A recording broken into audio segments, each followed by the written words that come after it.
ಪ್ರೀತಿಯ ವಿದ್ಯಾರ್ಥಿಗಳೇ, ನಮ್ಮ ಭಾಷೆ ಕನ್ನಡ. ಕನ್ನಡ ಸುಮಾರು 2000 ವರ್ಷಗಳ ಇತಿಹಾಸವನ್ನು ಹೊಂದಿರುವಂತಹ ಒಂದು ಪುರಾತನ ಭಾಷೆಗಳಲ್ಲಿ ಒಂದು. ಕನ್ನಡಕ್ಕೆ ವಿಶ್ವದಲ್ಲಿಯೇ ಅತ್ಯಂತ ಪ್ರಮುಖವಾಗಿರುವಂಥ ಮನ್ನಣೆ ಇರುವಂಥದ್ದು ನಮಗೆಲ್ಲ ಗೊತ್ತಿರುವಂಥ ಸಂಗತಿ. ಯಾಕೆಂದರೆ ಕನ್ನಡ ಭಾಷೆ ಹಿತಮಿತವಾಗಿರುವಂಥದ್ದು, ಅರ್ಥಗರ್ಭಿತವಾಗಿರುವಂಥದ್ದು, ಶಾಸ್ತ್ರೀಯ ಭಾಷೆಗಳಲ್ಲಿ ಒಂದಾಗಿರುವಂತಹ ಒಂದು ಭಾಷೆ. ಆ ಭಾಷೆಯನ್ನು ನಾವು ಹುಟ್ಟಿನಿಂದಲೂ ಸಹ ಅಭ್ಯಾಸವನ್ನು ಮಾಡ್ಕೊಂಡು ಬಂದಿದೆ.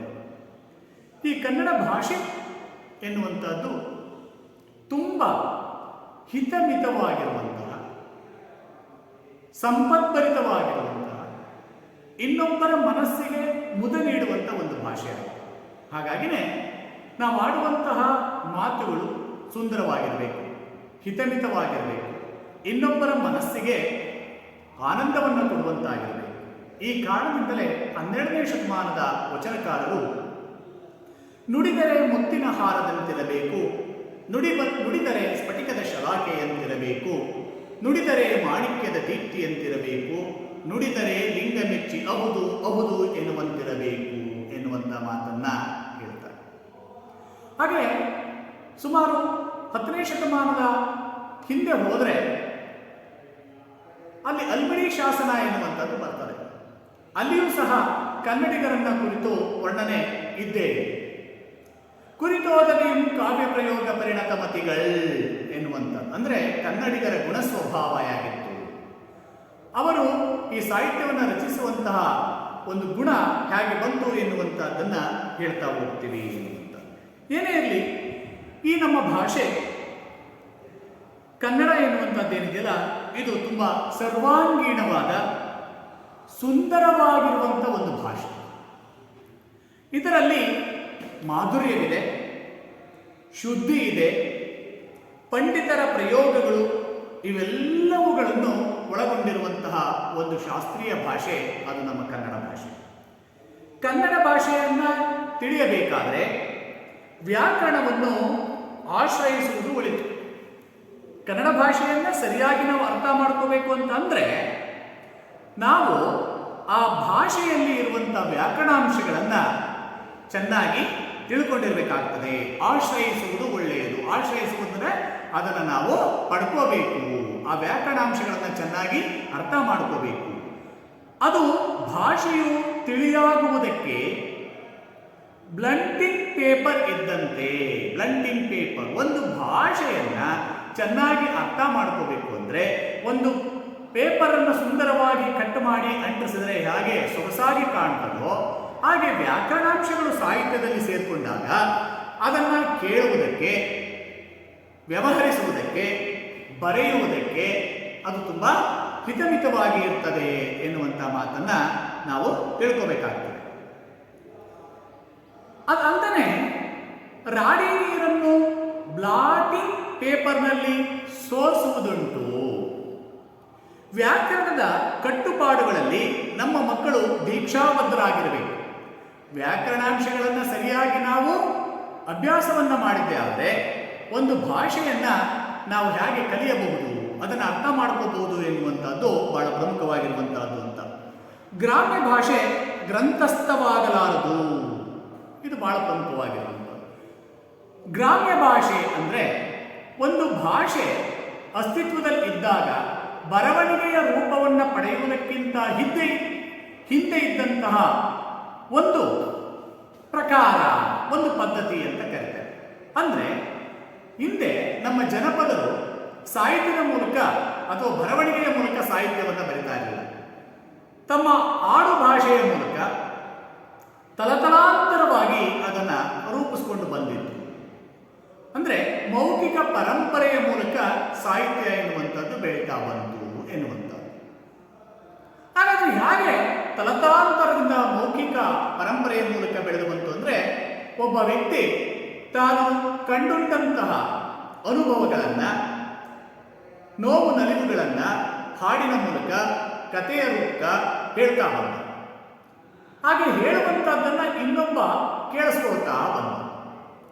ಕೇಳಿಸ್ಕೊಂಡಂತ ಬಂದವನು ಸ್ವಲ್ಪ ಸುಶಿಷ್ಟನಾಗಿದ್ದ, ಅವನು ಸ್ವಲ್ಪ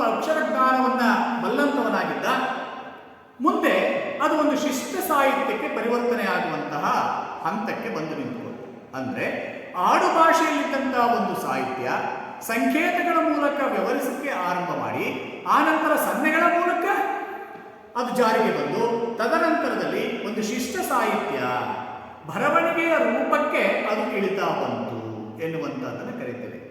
ಇಂತಹ ಒಂದು ಗ್ರಾಮ್ಯ ಭಾಷೆ ಗಂಗಳ, ಏ ಹೋಗ್ಲಾ, ಬಡಿಲ, ಇಕ್ಲ, ಕೊಡ್ಲ, ಏನ್ಲ, ಈ ಎಲ್ಲ ಕೆಲವು ಶಬ್ದಗಳೇನಿದೆಯಾ ಇವುಗಳನ್ನು ಸಾಹಿತ್ಯದಲ್ಲಿ ಬಳಸಬಹುದಾದರೂ ಅವು ಶಿಷ್ಟ ಸಾಹಿತ್ಯ ಆಗಲಿಕ್ಕೆ ಸಾಧ್ಯ ಇಲ್ಲ ಎನ್ನುವಂಥ ಮಾತನ್ನ ನಾವು ತಿಳ್ಕೋಬೇಕಾಗ್ತದೆ.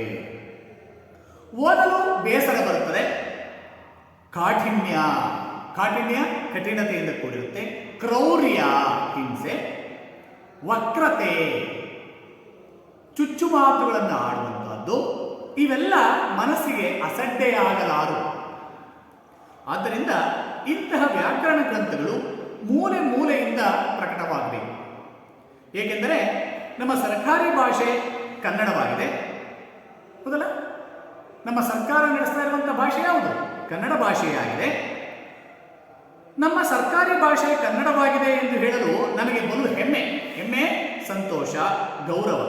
ಇಂತಹ ಅನುಕೂಲ ಪರಿಸ್ಥಿತಿಯಲ್ಲಿ ಶುದ್ಧ ಭಾಷೆಯಲ್ಲಿ ಕಾಯ್ದೆ ಕಾನೂನುಗಳು ಪ್ರಕಟವಾದರೆ ತಿಳಿದುಕೊಳ್ಳಲು ಅನುಕೂಲ. ಅಂತಹ ಮಹಾದುದ್ದೇಶದಿಂದ ಅನುಭವಿಕರಾದ ಅನೇಕರು ವ್ಯಾಕರಣ ಗ್ರಂಥಗಳನ್ನು ಬರೆದಿದ್ದಾರೆ. ಆ ಮೂಲಕ ನಮ್ಮೆಲ್ಲರ ಅಭ್ಯಾಸಕ್ಕೆ, ನಮ್ಮೆಲ್ಲರ ಜ್ಞಾನವನ್ನು ಹೆಚ್ಚಿಸಿಕೊಳ್ಳುವುದಕ್ಕೆ ಈ ವ್ಯಾಕರಣ ಎನ್ನುವಂಥದ್ದು ಬಹಳ ಪ್ರಮುಖವಾಗಿರುವಂತಹದ್ದು ಎನ್ನುವಂಥದ್ದನ್ನು ನಾವು ತಿಳ್ಕೋಬೇಕು. ಕನ್ನಡ ಭಾಷೆಯನ್ನು ನಾವು ಆರಂಭದಿಂದಲೂ 1ನೇ ತರಗತಿಯಿಂದಲೂ ಅಭ್ಯಾಸವನ್ನು ಮಾಡಿಕೊಂಡಿದ್ದೇವೆ.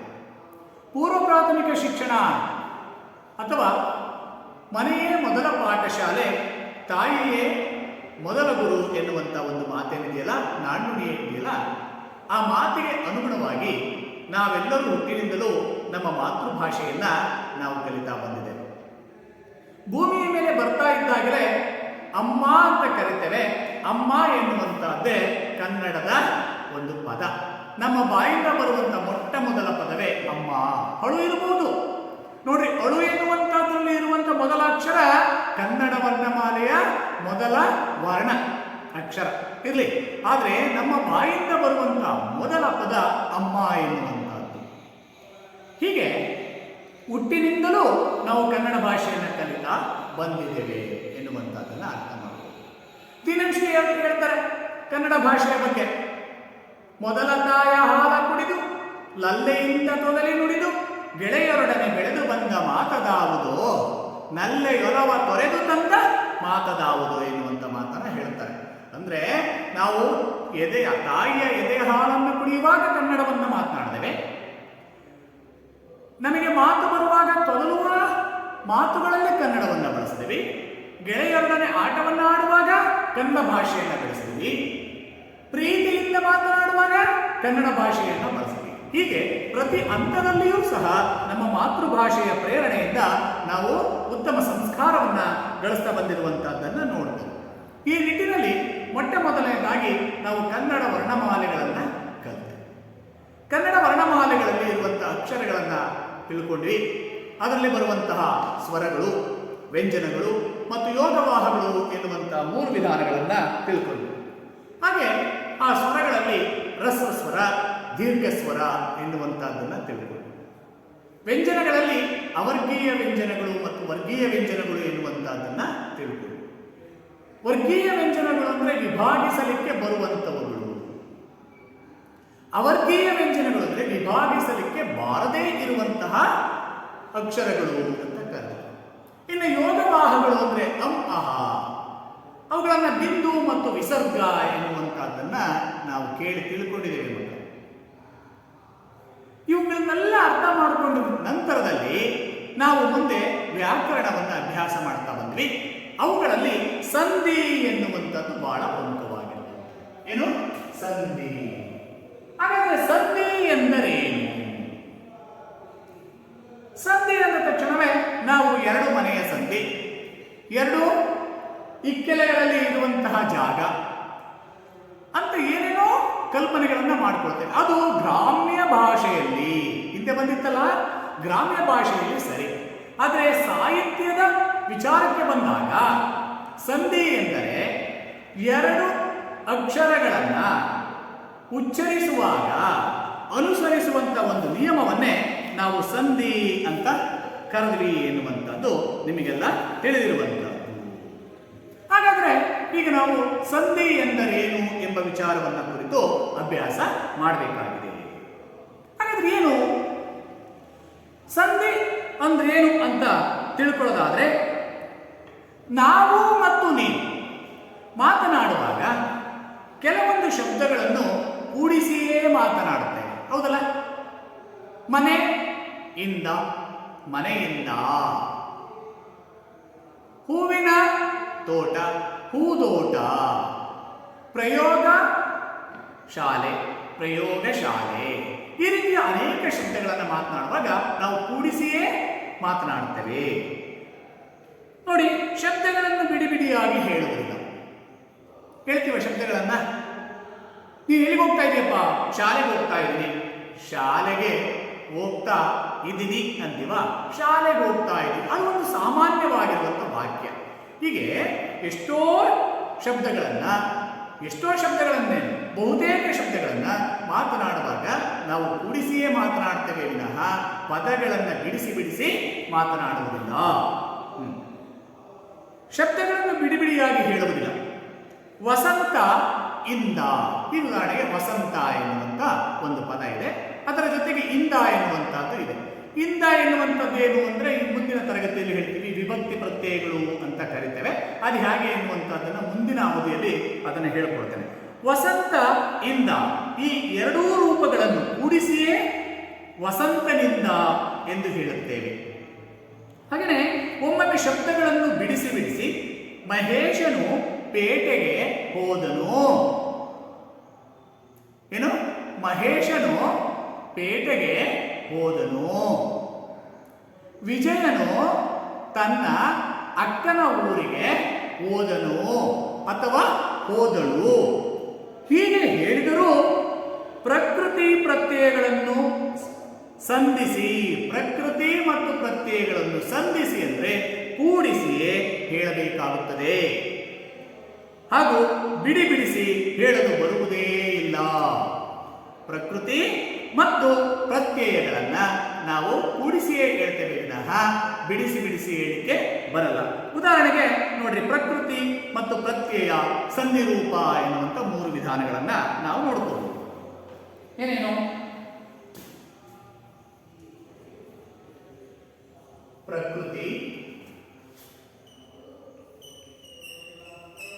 ಪ್ರತ್ಯಯ ಮತ್ತು ಸಂಧಿಯ ರೂಪ ಅಂತ ಇದೆ.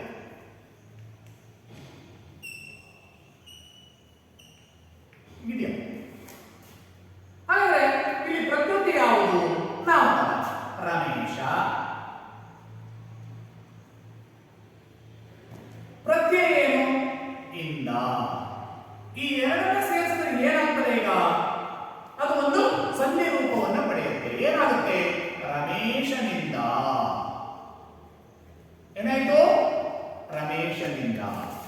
ಹಾಗೆ ಶಾಲೆ ಪ್ಲಸ್ ಗೆ, ಶಾಲೆ ಪ್ಲಸ್ ಗೆ ಶಾಲೆಗೆ. ಮತ್ತೆ ಮನೆ ಪ್ಲಸ್ ಅಲ್ಲಿ, ಮನೆಯಲ್ಲಿ.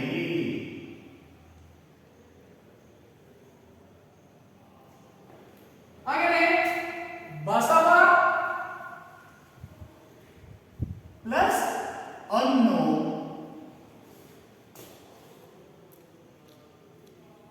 ಬಸವನನ್ನು.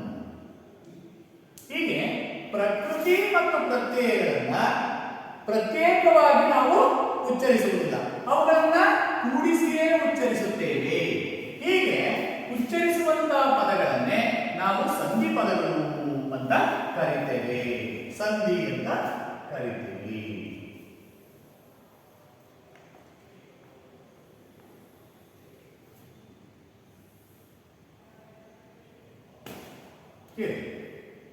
ಈ ರೀತಿಯಾಗಿ ನಾವು ವಿಭಾಗವನ್ನು ಮಾಡಿಕೊಳ್ತೇವೆ. ಈ ಪದಗಳನ್ನು ಕೂಡಿಸಿ ಅಥವಾ ಬಿಡಿ ಬಿಡಿಯಾಗಿ ಹೇಳಲು ಬರುತ್ತದೆ. ಪದ ಪ್ಲಸ್ ಪದ ಸಂಧಿ ರೂಪ, ಸಂಧಿಸದಿರುವ ರೂಪ. ಏನು? ಪದ ಪ್ಲಸ್ ಪದ ಸಂಧಿಸಿದ ರೂಪ, ಸಂಧಿಸದಿರುವ ರೂಪ. ಸಂಧಿಸಿದ ರೂಪ ಮತ್ತು ಸಂಧಿಸದಿರುವ ರೂಪ ಎರಡು ರೀತಿ ಬರುತ್ತೆ. ಪುಸ್ತಕದ ಪ್ಲಸ್ ಅಂಗಡಿ, ಪುಸ್ತಕದ ಅಂಗಡಿ. ಅದನ್ನು ಬಿಡಿಸಿ ಬರೆದಾಗ ಪುಸ್ತಕದ ಅಂಗಡಿ. ಹಾಗೆ ಇವನಿಗೆ ಇದೆ, ಇವನಿಗಿದೆ ಕೂಡಿಸಿ ಬರೆದಾಗ ಏನಾಗುತ್ತೆ? ಇವನಿಗಿದೆ. ಇವನಿಗೆ ಪ್ಲಸ್ ಇದೆ, ಇವನಿಗಿದೆ. ಬಿಡಿಸಿ ಬರೆದಾಗ ಮತ್ತೆ ಇವನಿಗೆ ಇದೆ. ರೇಷ್ಮೆಯ ಸೀರೆ, ರೇಷ್ಮೆ ಸೀರೆ. ಆದರೆ ಅದನ್ನು ಬಿಡಿಸಿ ಬರೆದಾಗ ರೇಷ್ಮೆಯ ಸೀರೆ.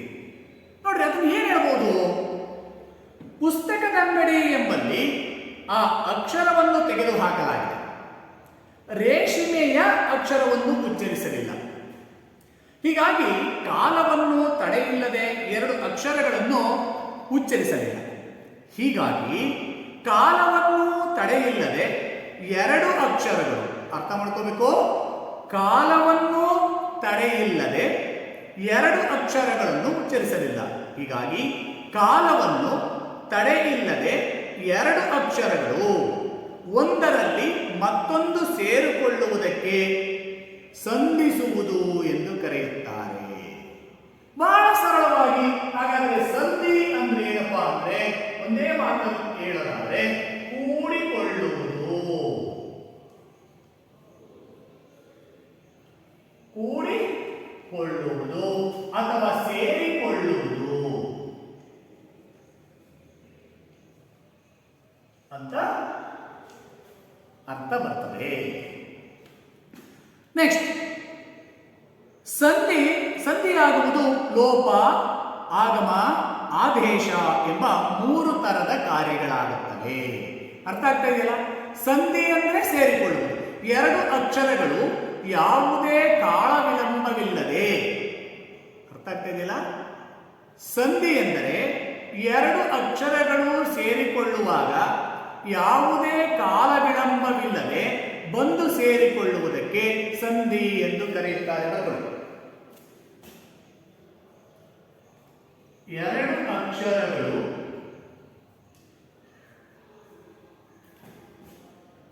ಸೇರಿಕೊಳ್ಳುವಾಗ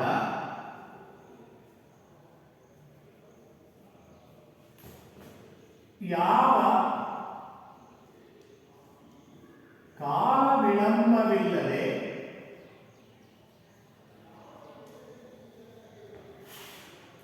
ಬಂದು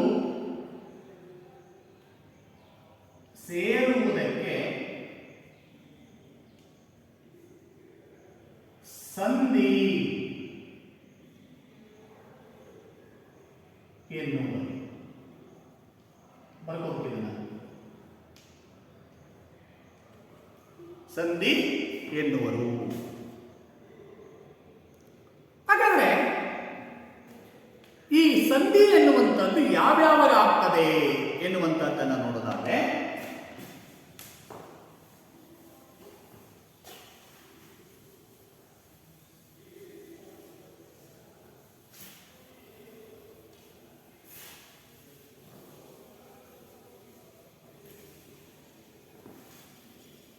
ಈ ಸಂಧಿ ಕಾರ್ಯ ಮೂರು ರೀತಿಯಲ್ಲಿ ಆಗುವುದನ್ನು ನೋಡ್ತೇವೆ. ಒಂದು ಲೋಪ, ಎರಡು ಆಗಮ, ಮೂರು ಆದೇಶ ಅಂತ ಕರೀತೀವಿ.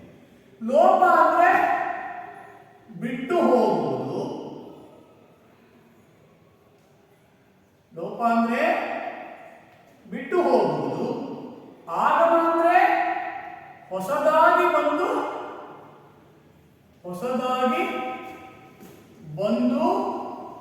ಸೇರುವುದು. ಆದೇಶ ಅಂದ್ರೆ ಒಂದು ಅಕ್ಷರಕ್ಕೆ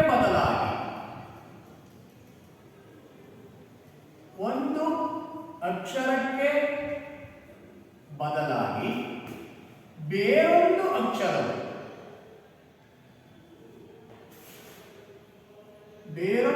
ಅಕ್ಷರವು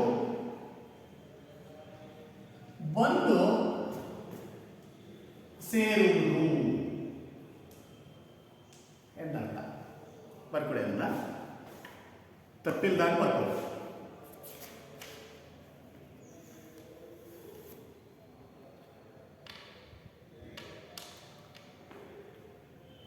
ಅರ್ಥ ಆಗಿದೆ ಅಂದ್ಕೊಂಡಿದ್ದೀನಿ. ಸಂಧಿ ಎಂದರೇನು, ಸಂಧಿ ಕಾರ್ಯ ಯಾವಾಗ ಆಗ್ತದೆ, ಯಾವ್ಯಾವ ಸಂದರ್ಭದಲ್ಲಿ ಆಗುತ್ತೆ ಎನ್ನುವಂಥದ್ದನ್ನ ನಾವೀಗಾಗಲೇ ಹೇಳ್ತೀವಿ.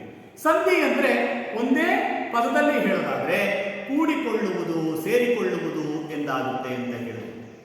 ಅದನ್ನ ಒಂದು ವಿಸ್ತೃತ ರೂಪದಲ್ಲಿ ಹೇಳೋದಾದ್ರೆ ಎರಡು ಅಕ್ಷರಗಳು ಸೇರುವಾಗ ಅಥವಾ ಎರಡು ಅಕ್ಷರಗಳು ಪರಸ್ಪರ ಸೇರುವಾಗ ಯಾವುದೇ ಕಾಲ ವಿಳಂಬವಿಲ್ಲದೆ ಒಂದು ಸೇರಿ ನಡೆಯುವಂಥ ಕ್ರಿಯೆ ಅಥವಾ ಕಾರ್ಯಕ್ಕೆ ಸಂಧಿ ಅಂತ ಕರೀತೇವೆ. ಇಂತಹ ಸಂಧಿ ಕಾರ್ಯವು ಲೋಪ, ಆಗಮ ಮತ್ತು ಆದೇಶ ಎಂಬ 3 ಪ್ರಕಾರಗಳಲ್ಲಿ ಆಗುತ್ತೆ ಅಂತ ಕರೆದಿದ್ದೇವೆ. ನೀವೀಗಾಗಲೇ ಈ ಸಂಧಿಗಳನ್ನ 5ನೇ ತರಗತಿಯಿಂದಲೇ ಚೆನ್ನಾಗಿ ಅಭ್ಯಾಸವನ್ನ ಮಾಡ್ಕೊಂಡು ಬಂದಿದ್ದೀರಿ.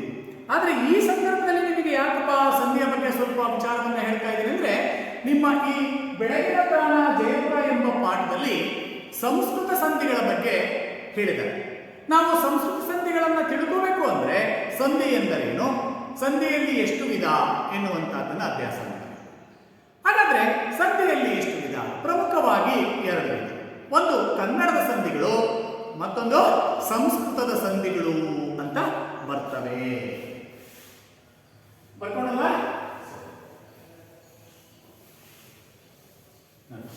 ಸಂಧಿಯಲ್ಲಿ ಪ್ರಮುಖವಾಗಿ 2 ವಿಧ.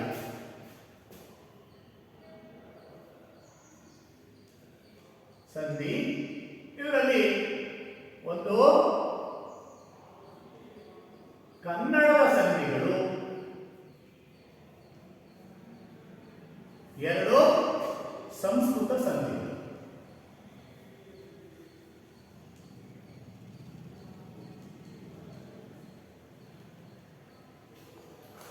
ಹಾಗಾದ್ರೆ ಕನ್ನಡ ಸಂಧಿಗಳು ಯಾವುವು ಅಂತ ನೋಡೋದಾದ್ರೆ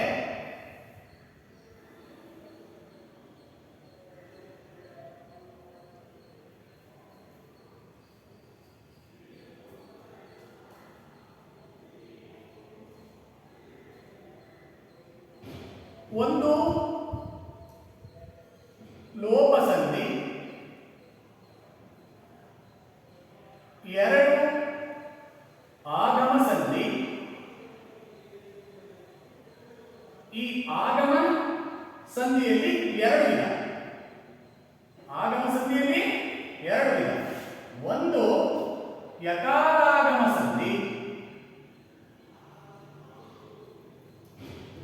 ಇನ್ನೊಂದು ವಕಾರಾಗಮ ಸಂಧಿ. ಆನಂತರ 3ನೇದಾಗಿ ಆದೇಶ ಸಂಧಿ. ಆದೇಶ ಸಂಧಿ. ಈ ಆದೇಶ ಸಂಧಿಯಲ್ಲಿ ನಿಮಗೆ ಕಚಡದ ಬಗಳಿಗೆ ಗಜಡದ ಬಗಳು ಅಂದ್ರೆ ಕಚಡದ ವರ್ಗೀಯ ವ್ಯಂಜನಗಳು ಏನಿದ್ದಾವಲ್ಲ,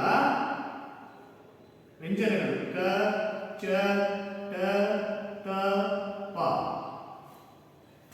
ಇವುಗಳಿಗೆ ಗ, ಜ, ಡ, ದ, ಬಗಳು ಆದೇಶವಾಗಿ ಬರ್ತವೆ.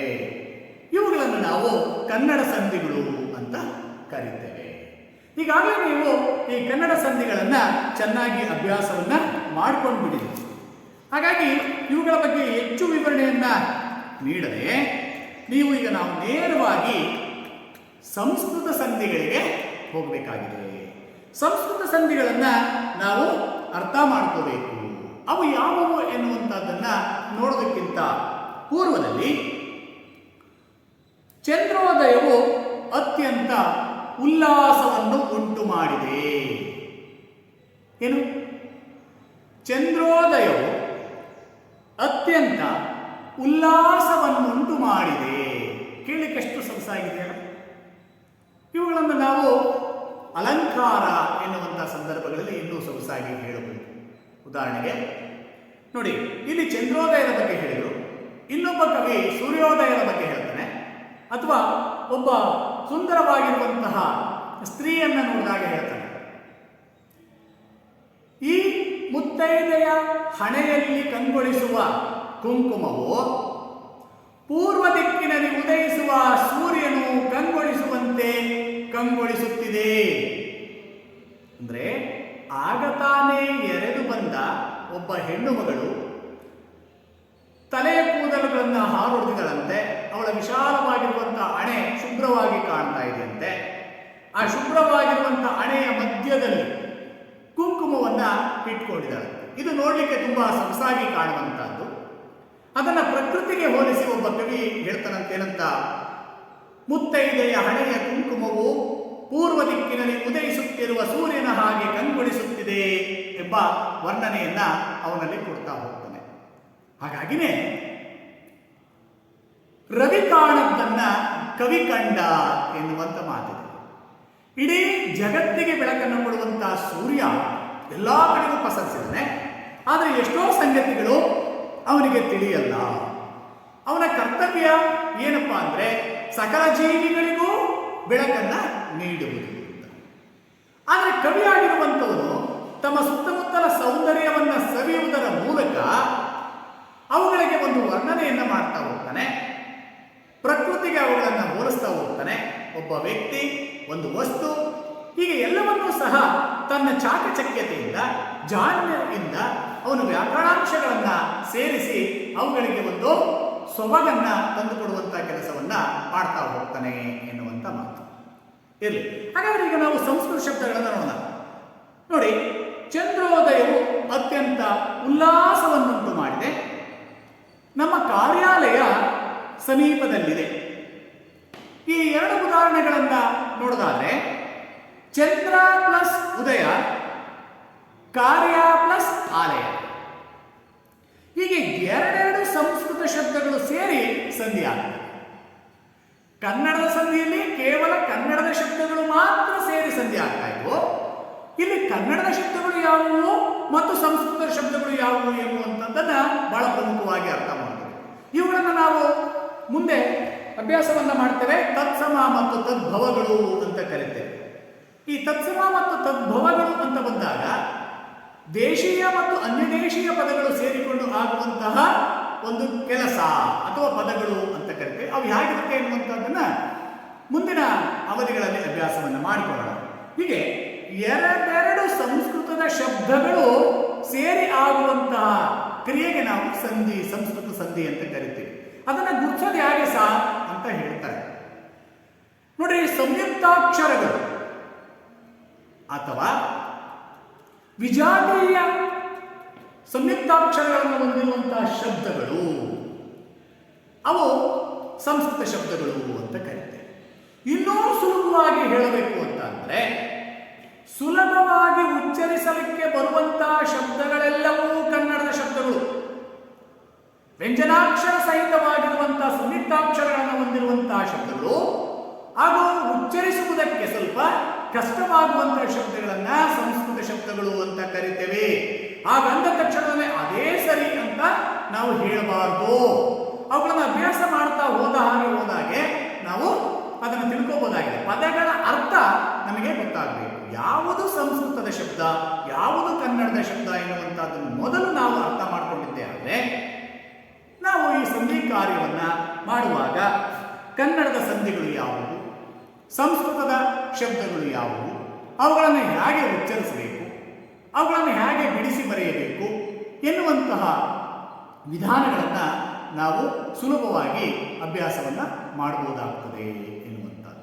ಆ ನಿಟ್ಟಿನಲ್ಲಿ ನೀವೇನು ಮಾಡಬೇಕು, ದೈನಂದಿನ ಬದುಕಿನಲ್ಲಿ ನಾವು ಉಚ್ಚರಿಸುವಂತಹ ಶಬ್ದಗಳು, ಇತರರು ಬಳಸುವಂತಹ ಶಬ್ದಗಳನ್ನು ನಾವು ಮನನ ಮಾಡ್ತಾ ಹೋಗಬೇಕು, ಅವುಗಳನ್ನು ಅರ್ಥ ಮಾಡ್ಕೊಳ್ತಾ ಹೋಗಬೇಕು. ತಿಳಿಯದೇ ಇರುವಂತಹ ಶಬ್ದಗಳಿಗೆ ಅರ್ಥಗಳನ್ನ ಕೇಳಿ ತಿಳ್ಕೋಬೇಕು, ಪುಸ್ತಕಗಳನ್ನ ಹುಡುಕಬೇಕು, ಅನುಭವಿಸಿ ಅನುಭಾವವನ್ನ ನಾವು ತಿಳ್ಕೋಬೇಕಾಗ್ತದೆ. ಆಗ ಮಾತ್ರ ನಾವು ನಾವು ಈ ಶಬ್ದಗಳ ಅರ್ಥವನ್ನ ಸುಲಭವಾಗಿ ತಿಳ್ಕೋಬಹುದು. ಈಗ ಇಲ್ಲಿ ಇವತ್ತಿಗೆ ನೀವು ಸಂಧಿ ಎಂದರೇನು, ಸಂಧಿಯಲ್ಲಿ ಎಷ್ಟು ವಿಧ ಮತ್ತು ಅವು ಯಾವ ಸಂದರ್ಭಗಳಲ್ಲಿ ಆಗುತ್ತೆ ಎನ್ನುವಂತಹದ್ದನ್ನ ತಿಳ್ಕೊಂಡಿದ್ದೀವಿ. ಇಲ್ಲಿವರೆಗೂ ನಾವು ಕನ್ನಡದ ಸಂಧಿಗಳನ್ನು ತಿಳ್ಕೊಂಡಿದ್ದೇವೆ. ಮುಂದೆ ಸಂಸ್ಕೃತ ಸಂಧಿಗಳನ್ನ ತಿಳ್ಕೊಳ್ಳೋಣ. ಹಾಗಾದ್ರೆ ಇವತ್ತು ಬರೆಸಿರುವಂತಹ ಈ ವ್ಯಾಕರಣಾಂಶಗಳನ್ನ ನೀವು ಸರಿಯಾಗಿ ಪುಸ್ತಕದಲ್ಲಿ ಬರ್ಕೊಂಡು ನಾಳೆ ತಂದು ತೋರಿಸಬೇಕು. ಸಂಸ್ಕೃತ ಸಂಧಿಗಳನ್ನ ಮುಂದಿನ ಅವಧಿಯಲ್ಲಿ ಅಭ್ಯಾಸವನ್ನು ಮಾಡೋಣ. ಧನ್ಯವಾದ.